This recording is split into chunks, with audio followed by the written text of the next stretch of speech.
I'm going to say this over again. There is no such thing as a silly question, okay? So many of your questions help me reframe and realize what we're leaving out of the conversation. So always give me questions. Now let me actually answer it. It's important to offer both breasts in those first 3 weeks to help the breasts understand what they need to do and how much they need to make. The amount that you need to make, we don't have a reliable way of working that out because we can't measure it. Everything else is an estimate or a calculation. So we know roughly what a baby needs for their fluid requirements, and the amount of breast milk does hit around that when you are pumping. So we have an estimation.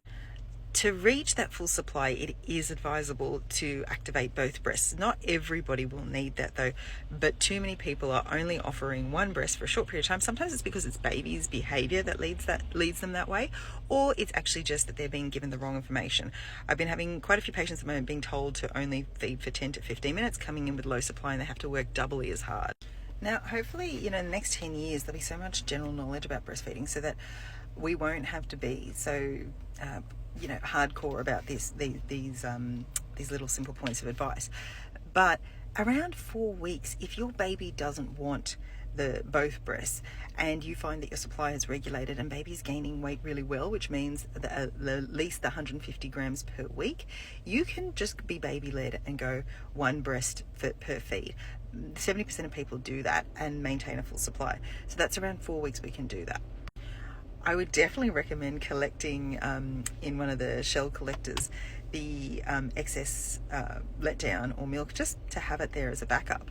But I would definitely not be recommending use of the suction, the silicone that pumps, because they have a very strong suction actually, because they do exert a really good vacuum and they can dysregulate your supply.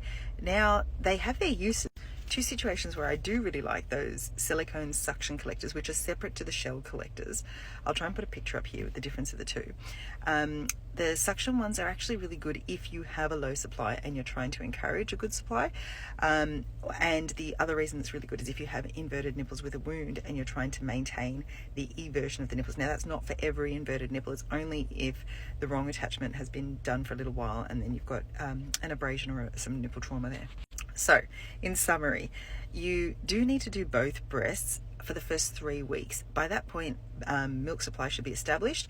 If baby is gaining weight, having the 4 poos a day, you can then decide and be baby-led and trust your instincts. Your instincts are good at this point, so they're always good, but really you can trust them now. If there's weight gain issues, I still recommend doing both breasts just so that you've got the supply there. And collect any of that excess milk, but don't put a suction to. Sorry, the 60 seconds keeps running out. I'm silly for thinking I'm doing that time.